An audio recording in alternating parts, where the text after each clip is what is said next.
सैनी मुख्यमंत्री पार्ट 2 बने हुए, यानी विधानसभा चुनावों को हरियाणा में 1 वर्ष हो गया, तो इस 1 वर्ष के कार्यकाल को कैसे देखते हैं आप?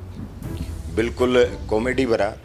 मुख्यमंत्री जी पूरा दिन कॉमेडी करते हैं, उनकी जिम्मेवारी लगी हुई है बस कहीं जाओ और हंस के अपना वापिस आ जाओ सारा दिन। तो चौधरी वीरेंद्र सिंह और ब्रजेंद्र सिंह जो पूर्व सांसद हैं, ये जो सद्भाव यात्रा 2 अक्टूबर से शुरू करने जा रहे हैं, उसको लेकर आपका दृष्टिकोण क्या है? देखिए, मुझे जानकारी नहीं वो कब शुरू कर रहे हैं, कब नहीं, वो उनकी निजी यात्रा हो सकती है। पंजाब केसरी में आप सबका स्वागत है। मैं हूं चंद्रशेखर धरनी। इस वक्त हमारे साथ नारनौल से विधायक हैं जस्सी पेटवाड़ मौजूद है, बातचीत करेंगे। जस्सी जी, स्वागत है पंजाब केसरी में। बहुत बहुत धन्यवाद चंद्रशेखर जी। जस्सी जी, जिस प्रकार से कांग्रेस ने नए प्रदेशाध्यक्ष दिए हैं राव नरेंद्र सिंह और सीएलपी के लीडर दिए हैं भूपेंद्र सिंह हुड्डा, कैसे देखते हैं इस घटनाक्रम को? बेहद शानदार और बेहद अद्भुत फैसला है और मैं बधाई देता हूं कांग्रेस पार्टी के सभी कार्यकर्ताओं को, क्योंकि पिछले 1 साल से जब सरकार नहीं बनी थी, पूरे देश में, प्रदेश में, हर आदमी जन जन में एक मैसेज था कि भाई हरियाणा में कांग्रेस की सरकार आएगी। लेकिन किन्हीं ने कमियों के कारण, या कहूँ कि जो भारतीय जनता पार्टी की जात पात और धर्म की राजनीति करने के साथ साथ जो वोट चोरी और जो जनादेश चोरी का जो सिस्टम चला हुआ है, उसकी वजह से कांग्रेस सरकार नहीं बना पाई। और उस निराशा से उभरने के लिए कांग्रेस को एक ऐसा नेतृत्व देना चाहिए था जिसका लोगों में एक अच्छा मैसेज जाए, और ये ऐसा फैसला कांग्रेस हाईकमान ने लेने का काम किया है जिससे खुद में लोग कार्यकर्ताओं में एक गजब का उत्साह है। और ये ऐतिहासिक फैसला है क्योंकि जब से 1 साल का अरसा हो गया था, नेता प्रतिपक्ष नहीं बन पाया था और 11 साल से संगठन नहीं था, तो कांग्रेस हाईकमान ने संगठन भी बनाया और नेता प्रतिपक्ष भी दिए और ऐसे प्रदेश अध्यक्ष दिए जिनकी खुद की एक छवि जो काम करने की है। जब भी मैं पिछले 6 साल से मैं खुद उनसे मिल रहा हूँ, बेहद शालीन तरीके से मिलते हैं, युवाओं के साथ युवाओं की तरह मिलते हैं, बुज़ुर्गों के साथ बुज़ुर्गों की तरह मिलते हैं, जिनके पास संगठन में काम करने के अनुभव के साथ साथ सरकार का भी अनुभव है। 3 बार खुद विधायक रहे हैं। और नेता प्रतिपक्ष चौधरी भूपेंद्र सिंह हुड्डा जी की मैं बात करूं तो आज इस दौर में अगर भारतीय जनता पार्टी के सामने कोई मजबूती से खड़ा है, जिसके नेतृत्व की कांग्रेस को ज़रूरत थी, वो नेतृत्व मिला है और बेहद खुशी की बात है। कांग्रेस कार्यकर्ताओं में बेहद गजब का उत्साह है। हुड्डा साहब अनुभवी राजनीतिज्ञ हैं, चीफ मिनिस्टर भी 2 बार रहे हैं, नेता प्रतिपक्ष भी कई बार बने हैं, तो युवा विधायक जो पहली बार, जैसे आप पहली बार जीत कर आए हैं, तो क्या उनके सीएलपी लीडर बनने का लाभ आप लोगों को मिलेगा?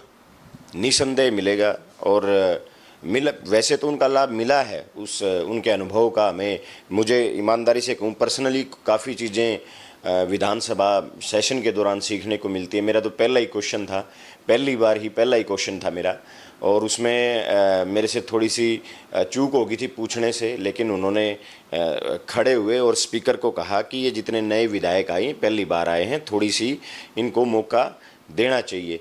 तो जब भी कोई बात होती है, जब भी कोई नए मेंबर के साथ होती है, या कोई भी ऐसी चीज़ होती है जो सत्ता पक्ष से जब कोई हम सवाल जवाब करने का काम करते हैं, तो बीच में खड़े हो जाते हैं हुड्डा साहब और सत्ता पक्ष को, स्पीकर साहब को ये बताने का काम करते हैं कि जो ये मेंबर जो हैं, जो अपनी इनका अधिकार है ये, और ये अधिकार आप इनसे छीन नहीं सकते। बहुत सारी चीज़ें ऐसी, उनके पास तो अपार अनुभव है। 10 साल के मुख्यमंत्री रहे हैं, प्रदेश के अध्यक्ष रहे हैं, कांग्रेस के सांसद रहे हैं, और विधायक का तो उनका 5 बार विधायक भी रहे हैं। तो बहुत सारी उनके पास ऐसी चीज़ें हैं जिनसे, खासकर हम पहली बार बने हैं, उनसे हर रोज़ कुछ न कुछ सीखने का काम करते हैं। 1 साल होने वाला है बीजेपी नायब सिंह सैनी मुख्यमंत्री पार्ट 2 बने हुए, यानी विधानसभा चुनावों को हरियाणा में 1 वर्ष हो गया, तो इस 1 वर्ष के कार्यकाल को कैसे देखते हैं आप? बिल्कुल कॉमेडी भरा।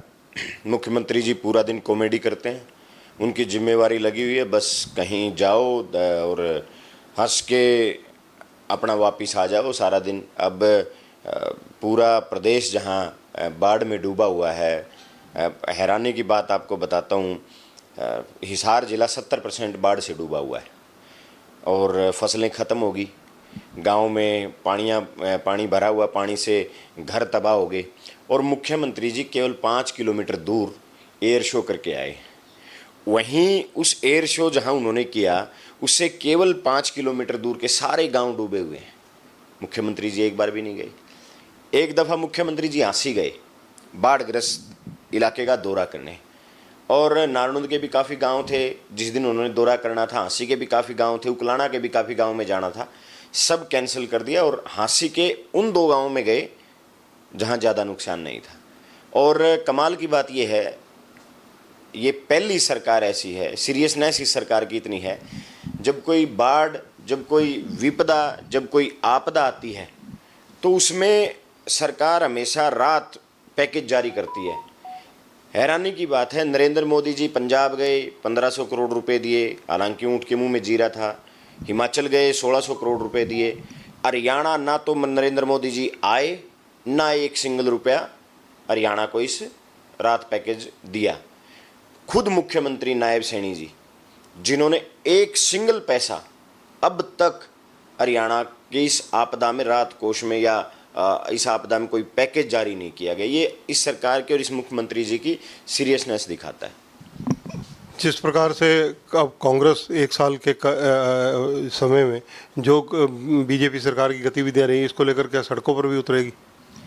कांग्रेस तो सड़क से लेकर सदन तक मजबूती से विपक्ष की आवाज़ उठा रही है। आपने सदन में भी देखा होगा कि जिस तरीके से कांग्रेस के सभी विधायकों ने बड़ी मजबूती से सत्ता पक्ष से सवाल करने का काम किया, सत्ता पक्ष से टकराने का काम किया, और सड़क पे लगातार जल भराव की बात कर लूँ, चाहे मैं चौधरी भूपेंद्र सिंह हुड्डा जी की बात कर लूँ, चाहे मैं दीपेंद्र सिंह हुड्डा जी की बात कर लूँ, या जितने भी हमारे सीनियर नेता हैं, खुद मैं जहाँ 2-2, 3-3 बार अपने हर गाँव में अधिकारियों के साथ, कमिश्नर साहब के साथ और जितने भी तमाम अधिकारी हैं, इरिगेशन है, बिजली है, मैकेनिकल डिपार्टमेंट, सबको साथ लेके लगातार 2-2, 3-3 बार गया हूं।